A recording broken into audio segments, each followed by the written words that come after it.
For many who rely on their local pharmacy, their convenience can be a lifeline. But recent proposals for cuts to NHS funding for establishments outside of hospitals could mean that 1 in 4 pharmacies in London is at risk of closing.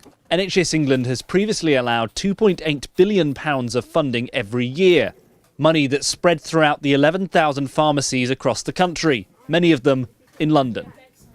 Currently, the average community pharmacy like this one gets around £220,000 in NHS funding every year. That's money that the Royal Pharmaceutical Society says is essential to providing a good local service.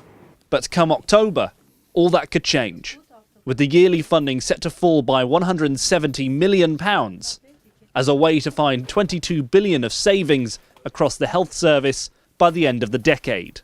The Royal Pharmaceutical Society warns that this could mean pharmacies have less staff and that more people will go to an already stretched A&E system if community establishments close down. For local pharmacist Raj Radia, who says that 90% of his business comes from NHS funding, cuts could mean drastic changes to his livelihood. The government are got an austerity measure. I feel they're spending money right across. I think what's happening is that we all need to come together. How do we? The government's not getting enough funding, I believe, and I don't understand why they picked on us, because I think we are the solution rather than being the problem down here. And by cutting us out, I think they're going to create more problems for themselves. I think overall the public are going to struggle full stop as a result of the cuts more than anything else. Rather than telling us cutting it, come and sit on the table. Let's look at solutions together rather than, because I'm sure if we sit down around the table and figure out what's the best way to get efficiencies out, we can come up together with modern solutions, because people want to have prescriptions done in a different way of providing services, different settings.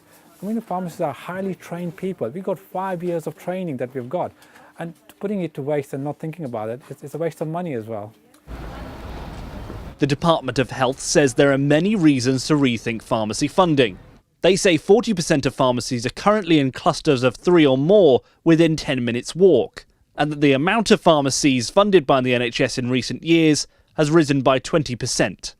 But for Raj and his team, they'll have to wait until the end of the week, when the decision is finalised, to find out what their future holds.